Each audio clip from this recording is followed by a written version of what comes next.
Olá, seja bem-vindo ao meu canal, é um prazer ter você aqui. Antes de nós falarmos sobre a nossa rapidinha de hoje, não deixe de se inscrever e ativar o sininho para que você possa ter os conteúdos do canal em primeira mão, ok? A nossa rapidinha de hoje é Jericó. Jericó foi o palco de um dos milagres de Jesus mais conhecidos da Bíblia Sagrada.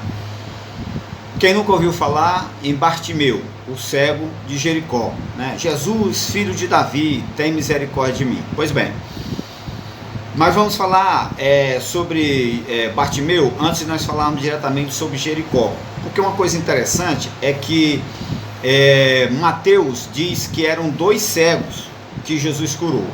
Já Marcos e Lucas dizem que foi um cego que Jesus curou. E Marcos, aliás, diz até o nome do cego, que é Bartimeu. Então, como a gente resolve isso? Era 2 cegos ou era um cego? Como a gente entende isso?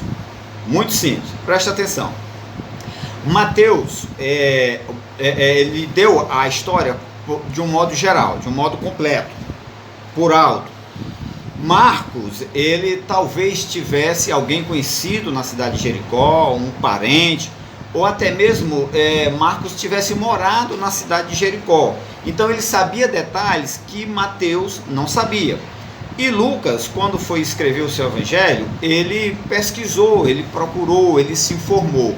Certamente Lucas foi no relato de Marcos, porque Marcos tinha detalhes que Mateus não tinha.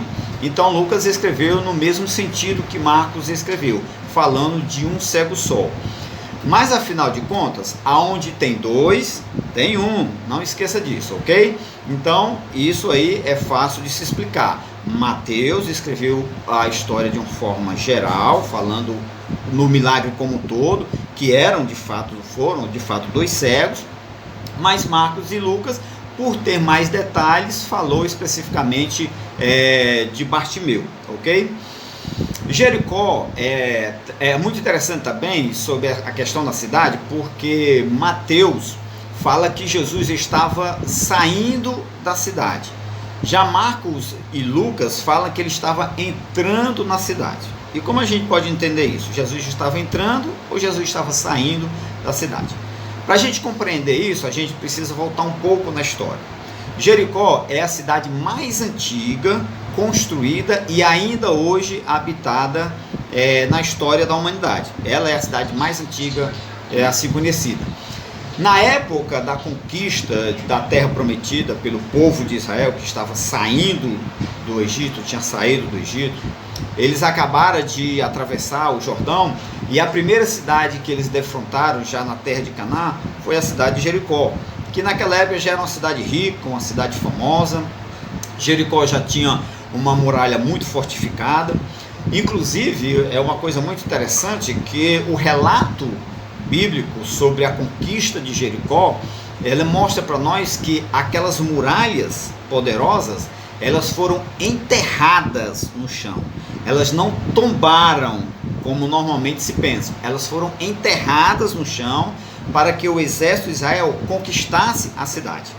E assim Israel conquistou a cidade. E Josué destruiu aquela cidade, né? Pôs fogo em tudo, destruiu.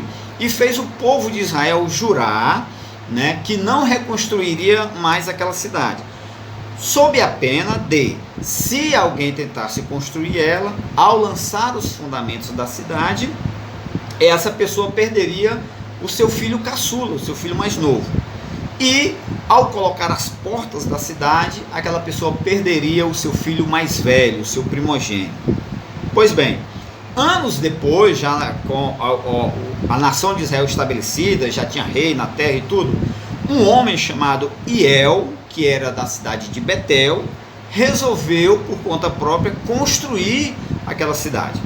E ele foi penalizado, da mesma forma que Josué fez o povo jurar. Quando ele lançou os fundamentos da cidade, ele perdeu o seu filho caçula. E ao colocar as portas da cidade, ele perdeu também o seu filho primogênito. Jericó então foi destruída e reconstruída várias vezes, como outras cidades antigas também foram. Em algumas vezes Jericó foi destruída totalmente, como no caso de Josué. Em outras vezes ela foi destruída parcialmente. Olha que interessante. Quando Nabucodonosor conquistou a Palestina, inclusive destruiu Jerusalém naquela época, ele também conquistou e destruiu Jericó. Só que não foi destruída por completa naquela época. A cidade ficou meio destruída. Então, quando Ciro, o grande Ciro, que mandou o povo judeu voltar para a Palestina e reconstruir Jerusalém, ele também mandou que reconstruísse Jericó. Só que não sei, talvez por conhecer a história da cidade, por conhecer a maldição que Jericó havia lançado, ele não construiu Jericó exatamente aonde era a antiga cidade. Ele construiu próximo, ao lado, perto da antiga Jericó. E aí o que aconteceu é que essa distância entre a cidade velha e a cidade nova, ela tornou-se um caminho, uma passagem de uma cidade para outra. Possivelmente ali até por algum tempo se formou feiras, feirantes, viajantes que passavam, ficavam ali. Então havia uma certa proximidade entre a cidade antiga e a cidade nova, construída por Ciro, ok? Na época de Jesus era assim. Então, quando a pessoa saía da cidade velha, automaticamente ela entrava na cidade nova. E quando se saía da cidade nova, automaticamente entrava na cidade velha. Por isso, um evangelista, ao escrever, disse que Jesus estava entrando na cidade de Jericó. Não sei, talvez entrando na cidade nova. E o outro evangelista escreveu que ele estava saindo. Então, possivelmente saindo da cidade velha. Portanto, não há nenhuma discordância, não há nenhuma contradição na Bíblia Sagrada. Na cidade de Jericó era assim. Por isso eles escreveram que um escreveu que Jesus estava saindo, o outro escreveu que Jesus estava entrando. Mas não faz diferença, porque quem entrava de uma saía da outra e, consequentemente, quem saía da primeira entrava na segunda. Ok? Então essa é a cidade de Jericó. Esse foi o milagre de Jericó. E sempre que você lê a história de Jericó, sempre fica atento a estes detalhes. Ok? Um grande abraço para você. Se você gostou do vídeo, compartilhe este vídeo com seus amigos e não esquece de deixar o seu joinha, o seu like, ok? Deus te abençoe.